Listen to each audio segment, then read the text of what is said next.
Alors, shalom, shalom à tous mes bien-aimés. Comme est notre habitude, ce matin, j'aimerais encore proposer notre méditation. Alors, je vous salue au nom de notre Seigneur Jésus-Christ. Ainsi, mes bien-aimés dans le Seigneur, premièrement, j'aimerais vous inviter à la prière. Saint, Saint, Saint est l'Éternel des armées, toute la terre est remplie de sa gloire. Sois béni, sois élevé, Éternel notre Dieu, pour tes bienfaits que tu ne cesses de manifester dans la vie de tout un chacun de nous, Père. Le Dieu incréé, toi qui n'as ni commencement ni fin, le Dieu tout-puissant, toi qui es le créateur de toutes choses. Le Dieu que nos ancêtres ont prié, Abraham, Isaac et Jacob. Le Dieu par son amour qui nous a envoyé son Fils unique, qui a donné sa vie sur la croix. À cause de moi, à cause de ce monde, à cause de mon frère, à cause de ma soeur, sois béni avec notre Dieu. Une fois de plus, Seigneur notre Dieu, cette occasion nous a encore donnée. Père, nous te bénissons. Merci Seigneur. Voilà pourquoi, souviens-toi de toutes ces personnes, avec notre Dieu, qui sont dans les hôpitaux, dans les cellules de prison, les sans-abri, les veufs, les orphelins, les veufs, avec notre Dieu. Oui, souviens-toi de toutes ces personnes-là. Que ton nom soit béni, que ton nom soit élevé au plus haut des cieux, Père. Merci pour ce moment propice que tu viens encore de nous donner. Tous nous sommes autour de ta parole. Sanctifie-nous par ta parole, car ta parole est vérité au nom de Jésus. Amen. Mais bien-aimés dans le Seigneur, comme est notre habitude en tant que disciples, bien sûr, même si confinés que nous sommes, nous ne devons pas nous arrêter à évangéliser, à prêcher.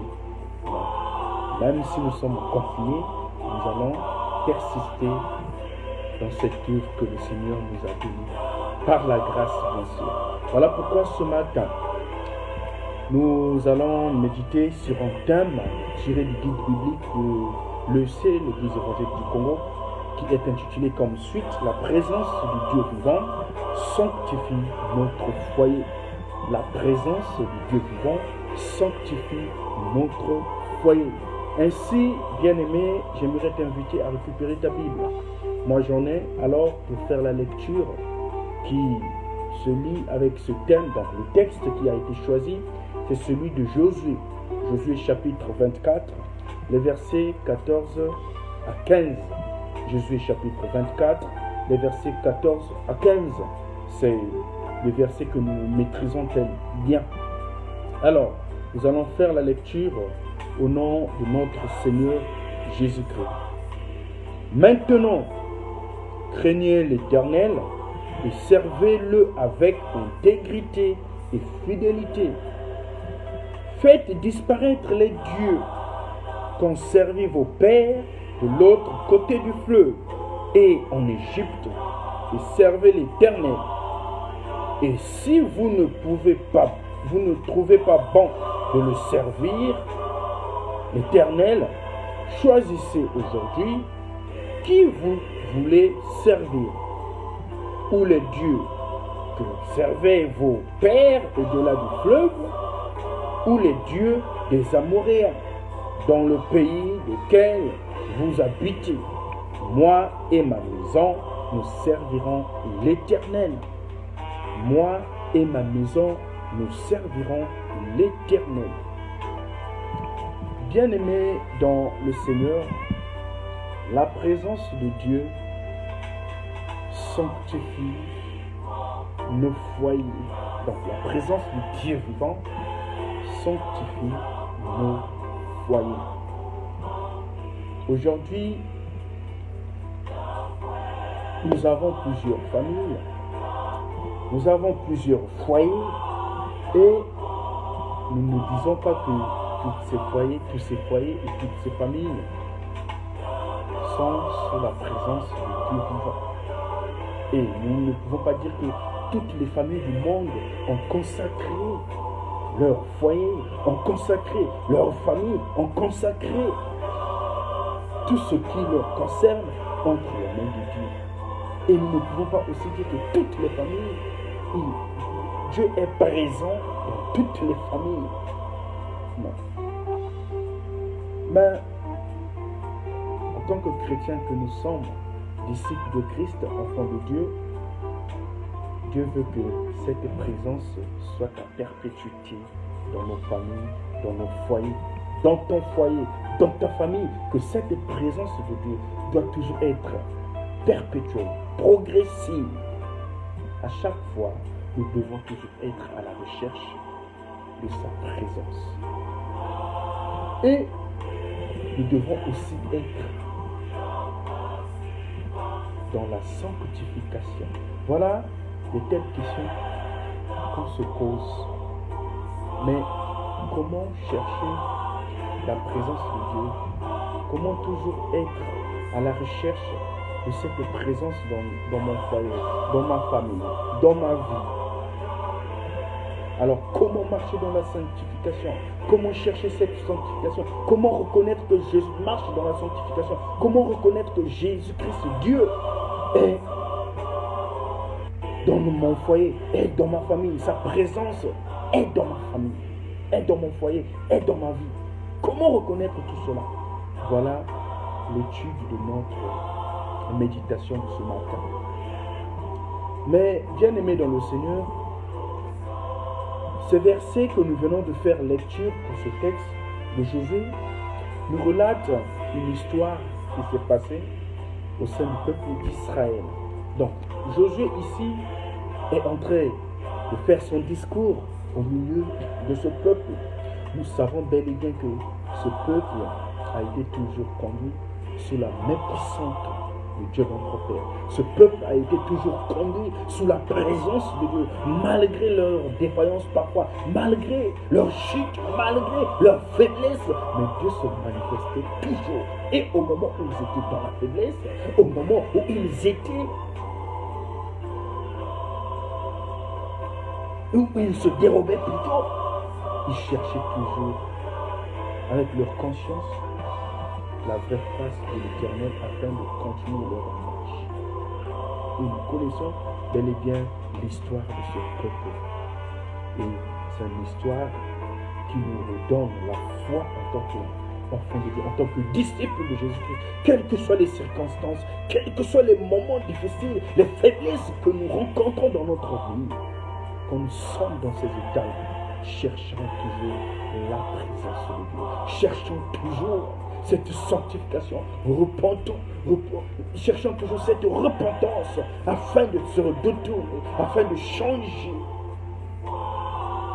notre conduite, notre manière de faire, notre manière d'agir pour continuer notre marche avec le Seigneur Jésus-Christ. Alors, donc, en ce moment, Josué interpelle le peuple d'Israël. Josué est en train d'interpeller les enfants d'Israël. Il les rappelle des bienfaits que le Seigneur avait accomplis, des miracles que le Seigneur avait faits au milieu de ce peuple, au moment où ce peuple a quitté l'Égypte, jusqu'au moment où ils se trouvaient maintenant pour aller vers la terre promise, cette terre qui leur a été promise.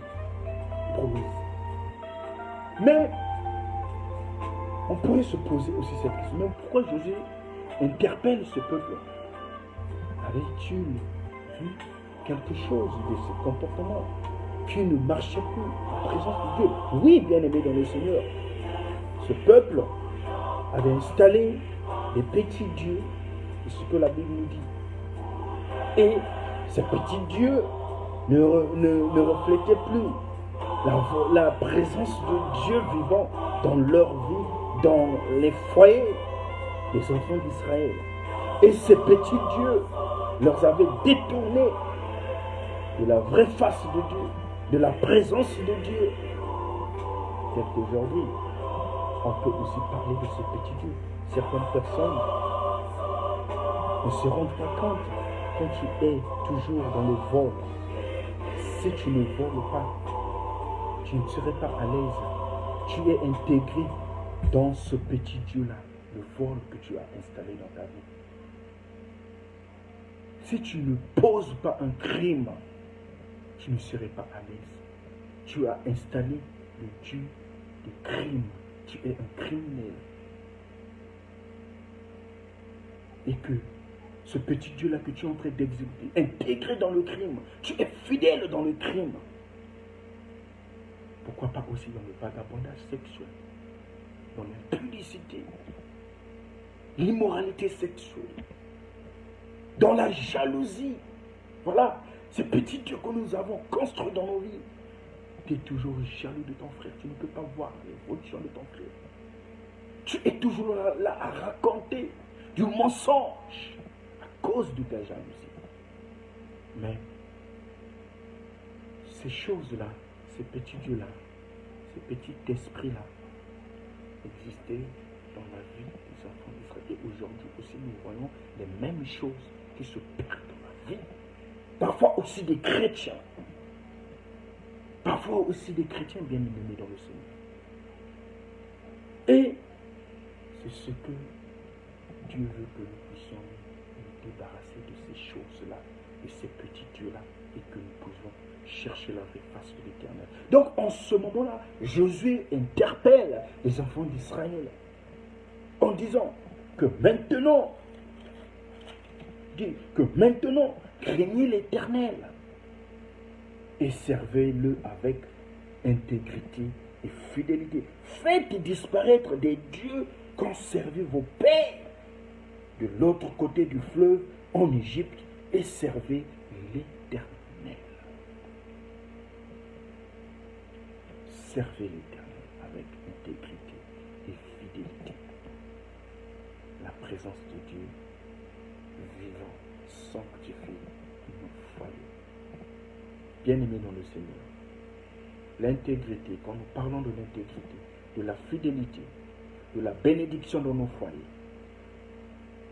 tout cela, et même de la sanctification, présence de la sanctification dans nos foyers, dans nos familles, dans notre vie, dans nos vies, tout cela est lié par la crainte de l'Éternel.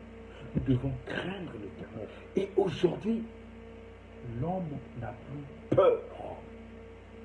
L'homme de ce monde n'a plus peur, ne craint plus l'Éternel. C'est mieux pour certaines personnes de craindre le semblable qui est devant toi. Ils trouvent que c'est mieux de craindre la personne qui est à côté de toi que de craindre le Seigneur. Oui, c'est ce que nous voyons. Les chrétiens hypocrites aujourd'hui, devant les gens, ils se disent que moi ça je ne fais pas, moi ça je ne fais pas. Je marche dans l'intégrité, je marche dans la sanctification, mais au fond, avec sa vie cachée, il fait de ces choses qui ne témoignent pas la grandeur de Dieu, qui ne témoignent pas la présence de Dieu, qui ne témoignent pas cette annonce de l'Éternel dans sa vie. Mais le Seigneur ne voit pas ce que nous faisons à l'œil nu devant les gens, mais le Seigneur regarde ce qui est dans le cœur, ce que nous faisons en cachette. Ce qui se passe en cachette, c'est ce qui interpelle le Seigneur. Nous ne devons pas continuer à marcher dans l'hypocrisie en tant que chrétiens que nous sommes. Voilà ce que l'Éternel veut de nous, qu'on doit se débarrasser de ces petits dieux-là et qu'on doit servir juste l'Éternel. Pour qu'il y ait cette bénédiction dans nos vies, dans ton foyer, pour qu'il y ait la sanctification dans ton foyer, dans ta vie, dans ta famille, tu dois être au service du Seigneur avec crainte. Quand nous sommes dans la crainte de Dieu, c'est là où nous marchons dans la lumière et dans la sanctification. Cette crainte de l'Éternel qui est le commencement de la sagesse. Alors, voilà pourquoi Josué va interpeller ce peuple, le peuple d'Israël. Aujourd'hui, ce n'est plus ce peuple-là, mais c'est toi et moi que le Seigneur est en train d'interpeller. Alors, est-ce que on peut arriver à ce stade-là à bien observer la présence de Dieu? Je peux me poser la question, est-ce que réellement cette présence de Dieu est dans ma vie? Est-ce que cette présence de Dieu est dans mon foyer? Est-ce que cette présence de Dieu existe réellement? Voilà la question que je me pose. Est-ce que je marche dans la sanctification, dans la sainteté? Voilà. Si cela est ainsi, que Dieu te bénisse. Et c'est la bénédiction qui revient à sa place, qui prend sa place, parce que Dieu est présent. Et quand Dieu est présent, c'est celui qui combat pour toi, bien-aimé dans le Seigneur. Quand Dieu est présent dans ton foyer, quand Dieu est présent dans votre famille, quand Dieu est présent dans ta vie, certaines choses, tu les trouveras comme étant de la facilité. Dieu bénit, c'est Dieu qui combat pour toi. Parfois, il peut t'arriver des choses que tu ne comprends, qui dépassent même ton entendement. Mais le Seigneur agit. Pas par tes propres forces, pas par ta propre volonté, pas par vraiment tes efforts. Mais c'est Dieu qui combat à ta place. Voilà, c'est ce que le Seigneur veut que nous puissions être de telle manière, marcher dans l'intégrité, dans la fidélité, dans la crainte de Dieu.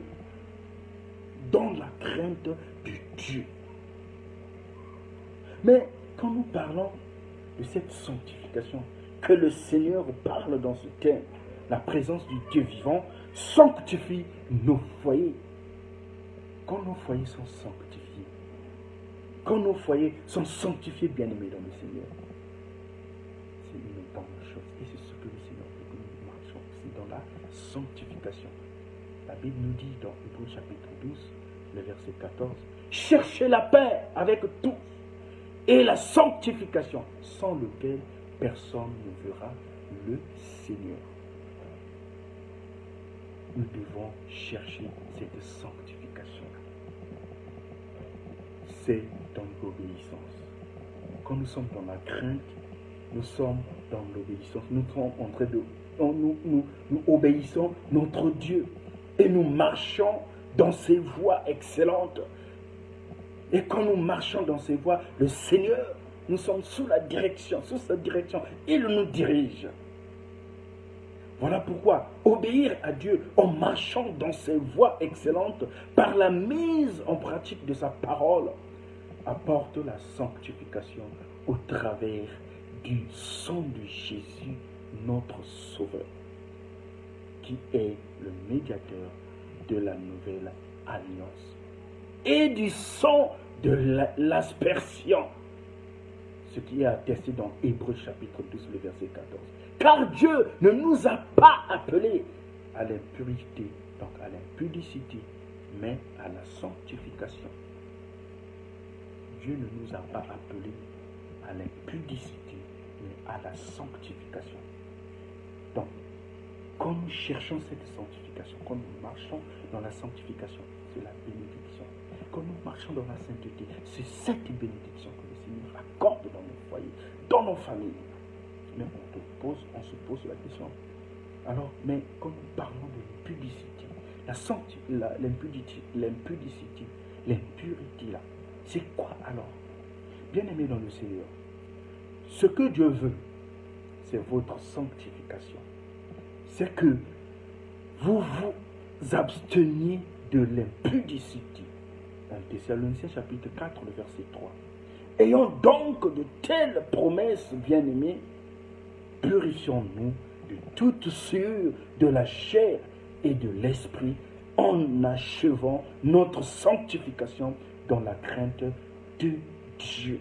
Voilà cette crainte de Dieu qui nous ramène à la sanctification et qui approuve aussi la présence de Dieu dans notre vie, dans nos vies, dans nos foyers, dans nos familles.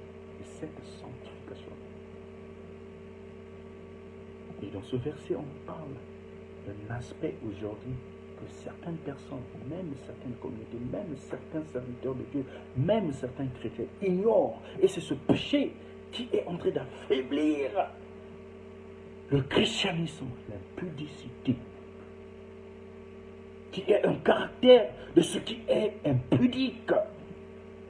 Selon la Bible, l'impudicité est un péché contre le corps. Bien-aimé, l'impudicité est un péché contre le corps. Aujourd'hui, il y a plusieurs péchés que la Bible condamne.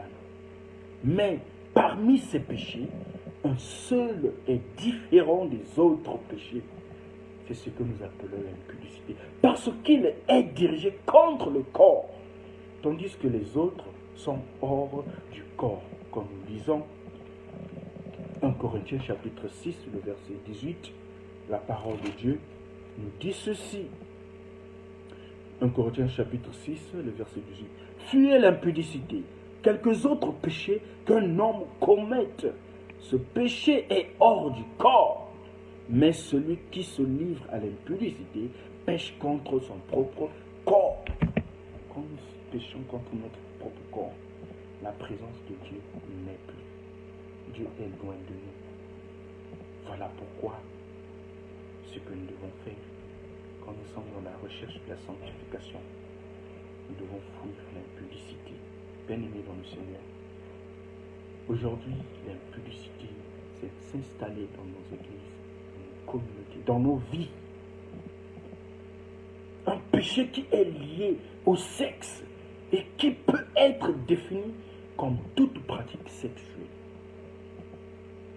non approuvée pour la parole de Dieu, quelle que soit la nature de la pratique sexuelle. Aujourd'hui, nous parlons de la fornication, de la masturbation, de l'homosexualité, des relations sexuelles avec les animaux, l'adultère, la convoitise, tout ça, c'est lié dans l'impudicité, les péchés contre le corps.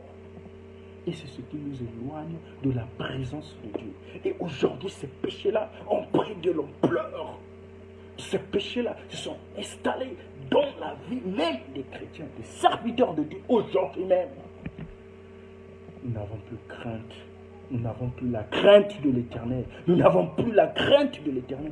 Et certains chrétiens, certains serviteurs de Dieu sont dans la pratique de ces choses, de la pudicité. Mais le Seigneur est en train de nous interpeller. Mais le Seigneur veut que nous puissions éloigner, laisser ces pratiques, afin que sa présence y est dans nos foyers, dans nos familles, dans nos vies.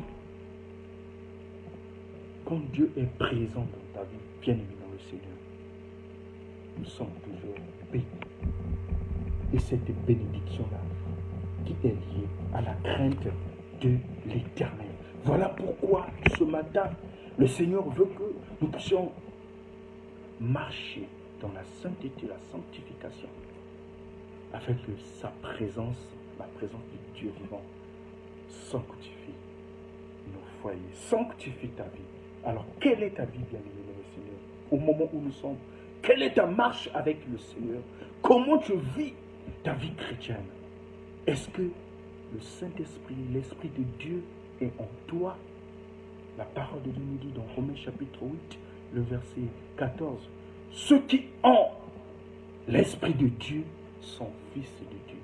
Quand nous marchons selon l'Esprit de Dieu, dans la sainteté, nous sommes appelés fils de Dieu, enfants de Dieu.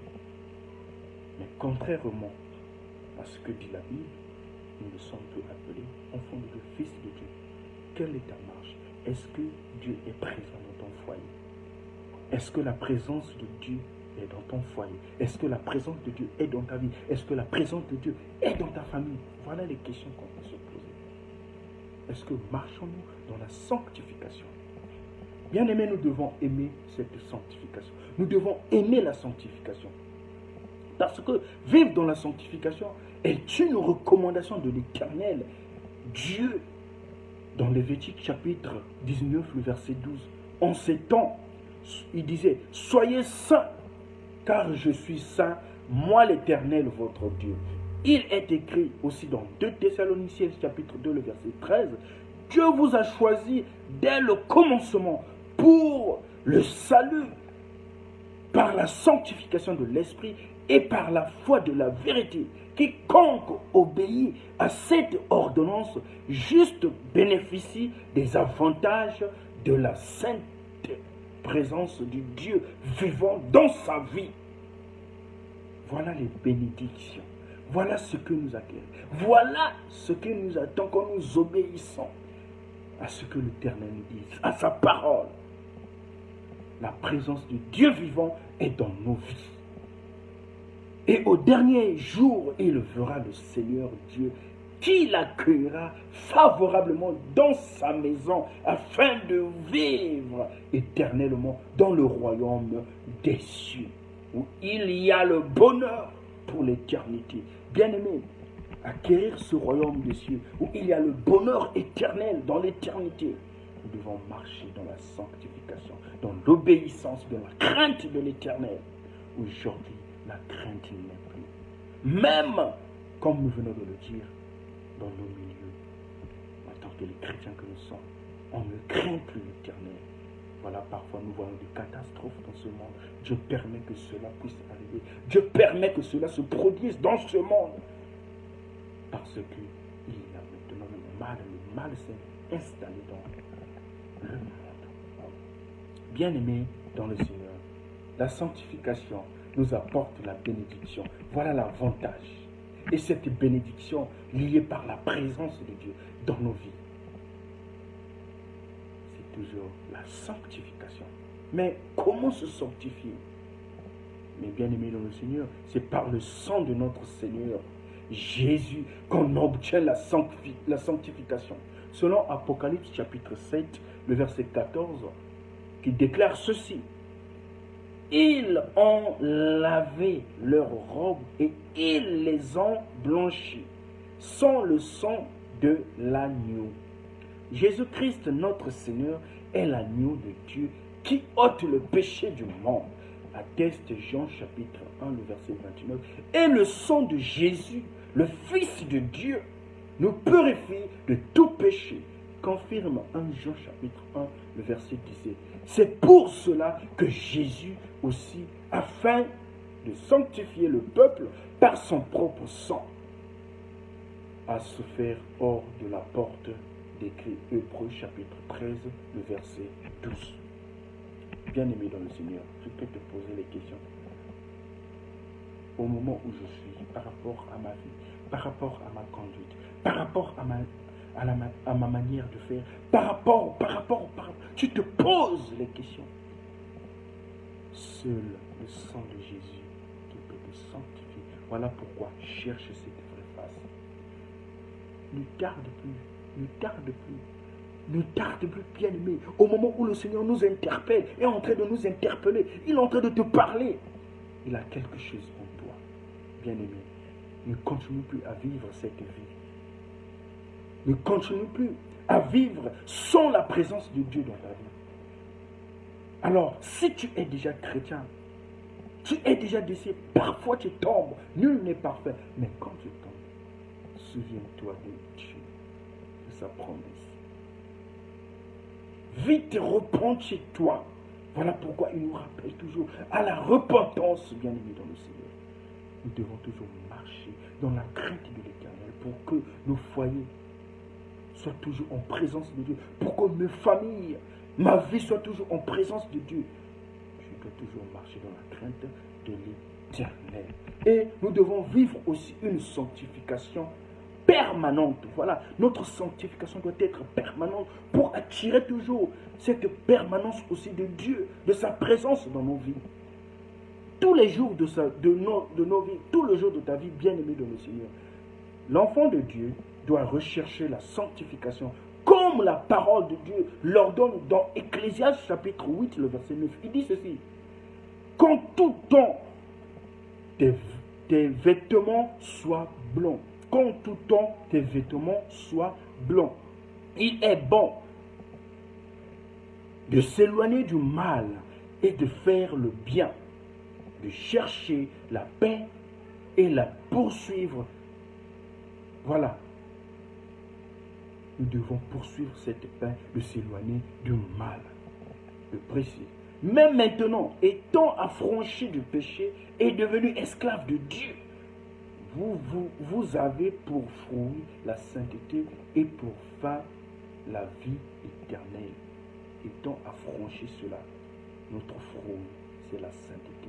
Marcher dans la sanctification. Cherchez toujours cette sainteté en présence de notre Dieu, du Dieu vivant, afin que sa présence soit toujours perpétuelle dans nos foyers, dans nos vies bien-aimées dans le Seigneur. Aujourd'hui, ainsi, la religion pure et sans tache devant Dieu, donc le foyer pur et sans tache devant Dieu, notre Père, consiste à visiter les orphelins, les veuves dans leur affliction et à se préserver des souillures du monde. Presque dans Jacques chapitre 1, le verset 27. C'est pourquoi je vous exhorte donc, frères, par la compassion de Dieu, à offrir vos corps comme un sacrifice vivant, saint et agréable à Dieu. Et selon l'épître de Romains au chapitre 12, le verset 1, ce que Dieu veut, c'est votre sanctification. C'est que vous vous absteniez de l'impudicité d'après la recommandation. C'est une recommandation, c'est ce que nous venons de dire. Bien-aimés dans le Seigneur, Dieu nous appelle à la sanctification. Alors, on se pose la question, les mêmes questions. Où sommes-nous maintenant? Chrétiens que nous sommes, disciples de Christ que nous sommes. Où es-tu? Où es-tu? Est-ce que marches-tu dans la sanctification? Est-ce que marches-tu dans la présence de Dieu? Est-ce que Dieu est présent dans ta vie, dans ton foyer? Pose-toi cette question. Bien-aimé, tu te reproches peut-être de quelque chose, mais fais appel à ce Dieu-là, afin que ton foyer soit sanctifié, afin que ton foyer soit béni, afin que ton foyer ait la présence de Dieu vivant dans ton foyer. Voilà ce que Josué voulait faire comprendre. Et aujourd'hui, voilà ce que le Seigneur veut nous dire au travers de cette histoire des enfants d'Israël en ce temps-là. Marcher dans l'intégrité et dans la fidélité.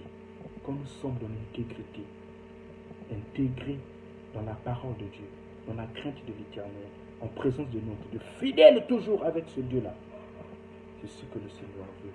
Et la bénédiction sera toujours dans nos foyers. Et la présence de Dieu sera toujours dans nos foyers. Mais quelque part, Josué est en train de leur interpeller en disant, lui il dit, moi et ma maison, nous servirons l'Éternel. Est-ce que tu peux dire ça, bien-aimé dans le Seigneur?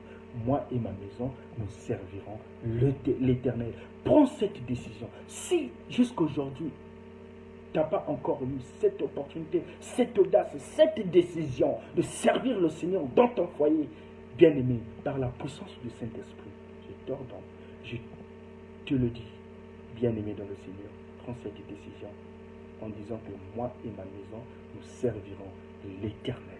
Dis cela, tu verras que le Seigneur va s'installer dans votre vie, le Seigneur va mettre vraiment ses bénédictions, va envoyer ses choses, son esprit, sa présence, et tout en marchant sur sa parole, avec la crainte de l'Éternel, vous allez voir que les exploits sur exploits dans vos familles, tout en s'éloignant des choses de ce monde, de ces actes-là qui accusent vraiment, qui nous mettent loin de la face de l'Éternel. Par la parole, nous marchons dans la lumière. Avec cette même parole qui nous éduque, qui nous parle toutefois, nous aurons toujours la crainte de l'Éternel. Et c'est ce que le Seigneur veut de nous. Moi et ma maison, nous servirons l'Éternel. Alors, quand il dit encore aux enfants d'Israël, choisissez aujourd'hui si c'est le vrai Dieu que vous allez servir ou c'est le faux Dieu, que les dieux qu'ont servi vos pères. Ngeye mama buwena vavanza sola nzila ifwetilanda nzila ya nzambi voya satana Solabuena Vavanza. C'est maintenant, bien-aimé dans le Seigneur, que tu dois faire ce choix pour servir le vrai Dieu, pour être intègre, fidèle avec ce vrai Dieu-là, en présence de ce vrai Dieu-là. C'est maintenant de prendre cette décision. Voilà pourquoi le Seigneur ce matin veut t'interpeller. Voilà pourquoi ce matin le Seigneur te parle, car il a besoin de toi, car il veut te sanctifier, car il veut que tu sois dans sa présence. Bien-aimé, le Seigneur t'aime, il nous aime. Voilà pourquoi à chaque fois, il vient toujours pour nous parler, pour nous montrer cette lumière-là. Alors, si tu étais dans le sommeil, tu ne savais pas, ce matin, le Seigneur maintenant t'a éclairé. Voilà maintenant ce qu'il cherche. Parfois tu te dis, dans mon foyer rien ne marche, dans ma vie rien ne marche, dans notre famille rien ne marche, toujours des accusations, toujours on n'arrive pas à faire un truc qui peut peut-être témoigner la grandeur de notre famille. Il n'y a que des échecs, des échecs. Pose-toi ces questions-là. Est-ce que vraiment réellement Dieu, la présence de Dieu est dans ton foyer? Est-ce que réellement la présence de Dieu est dans ta vie?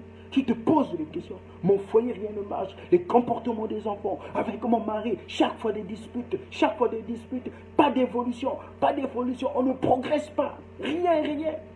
Pose-toi cette question, bien-aimé. Est-ce que la présence de Dieu est dans votre vie? Voilà pourquoi maintenant le Seigneur veut que tu sois à la recherche de Dieu. Prie le Seigneur. Demande. À la fin, nous allons prier pour toi, afin que tu sois toujours sanctifié dans la présence de Dieu. Cherche cette présence de Dieu. Bien-aimé, que le Dieu de paix vous sanctifie lui-même, tout entier, et que tout votre être, l'esprit, l'âme et le corps, soient conservés irrépréhensibles lors de l'avènement de notre Seigneur Jésus-Christ, selon 1 Thessaloniciens chapitre 5, le verset 23. Si donc quelqu'un se conserve pur, il sera un vase d'honneur, sanctifié, utile à son maître, propre à tout bonheur et œuvre. Voilà la promesse. Que Dieu te bénisse. Alors, bien-aimé dans le Seigneur, pour clore notre moment de méditation, nous allons prier pour toi. Car Jésus-Christ a versé son sang pour toi, a versé son sang pour ce monde, a versé son sang afin que tous nous soyons sauvés. Cela est sa volonté. Ne te dis pas que c'est déjà trop tard, mais c'est encore possible. C'est encore possible. C'est encore possible. Au moment où le Seigneur, l'Esprit de Dieu, est en train de nous parler, alors bien-aimé dans le Seigneur, tu peux t'agenouiller. Fixe tes yeux vers ce Jésus-là, vers cette croix-là. Remets ta vie, remets toutes choses que tu reconnais, que peut-être tu as marché dans l'impudicité. Tu as marché dans l'impudicité, dans l'adultère, le vagabondage sexuel, la convoitise, toutes ces choses que nous avons relatées. Le Seigneur maintenant t'appelle. Veux-tu être en présence de Dieu? Remets maintenant ton foyer entre les mains de Dieu. Es-tu prêt à remettre ton foyer entre les mains de Dieu, bien-aimé dans le Seigneur? Es-tu prêt à remettre ta famille entre les mains de Dieu? Es-tu prêt à remettre ta vie entre les mains de Dieu, afin que sa présence soit toujours là? Voilà, bien-aimé dans le Seigneur, j'aimerais t'inviter à la prière pour clore notre moment. Éternel notre Dieu, c'est toi qui nous sanctifies. Tu nous aimes tellement, Seigneur. Voilà pourquoi à chaque fois, tu viens pour nous rappeler. Merci pour ta révélation. Et je prie, Père, pour ce frère qui nous a suivis de près et de loin, qui est en train de nous suivre, pour cette sœur aussi, pour ce papa, pour ce maman, qui se plaint et qui ne savait pas aujourd'hui, au travers de cette méditation, de ta parole. Voilà la lumière est apparue, Seigneur notre Dieu, pour sa décision, pour sa vie. Père, toi qui as donné ta vie sur la croix à cause de ce frère, à cause de ce maman, à cause de ce papa, à cause de cette soeur. Seigneur, sanctifie que ta présence, oui, que ta présence soit réelle dans la vie de ce père, dans son foyer, dans sa famille, éternel notre Dieu. Sans toi, nous ne pouvons rien faire. Mais avec toi, nous ferons des exploits. Et je prie aussi, Yahvé notre Dieu, pour que le Seigneur, pour que tu sois au centre de toutes ces familles, Yahvé notre Dieu, et prenne la direction de notre vie. Prends la direction de la vie de mon frère. Prends la direction de la vie de ma soeur. Prends la direction de la vie de mes parents, de ces parents qui nous suivent. Seigneur notre Dieu, prends la direction, Yahvé notre Dieu, de tous ces foyers, de ces serviteurs qui nous suivent maintenant. Père, sanctifie ces foyers, bénis ces foyers. Toi seul, prends paternité, la première place. Merci Seigneur, tu nous aimes. Que ton nom soit loué, que ton nom soit béni. Au nom puissant de Jésus, ainsi nous te l'avons prié. Amen. Bien-aimés, nous disons Amen. Merci beaucoup pour votre aimable attention et merci beaucoup pour la présence de Dieu vivant dans votre vie. Nous devons continuer à marcher dans l'intégrité, dans la fidélité, dans la crainte pour attirer toujours la présence de Dieu dans notre vie. Et que cette présence soit toujours à perpétuité. Cette présence se progresse tous les jours jusqu'à la fin des temps, jusqu'à la fin où le Seigneur sera de retour. Qu'il vienne nous retrouver dans ce stade-là, dans ce point-là, afin qu'il nous dise que bon serviteur, tu as bien servi. Mais cela ne soit pas le contraire en disant que mauvais serviteur, tu as mal agi. Mais la volonté de Dieu est que tous nous soyons sauvés. Voilà pourquoi, bien-aimés dans le Seigneur, que Dieu te bénisse. Bonne journée à toi, au nom de notre Seigneur Jésus-Christ. Ciao.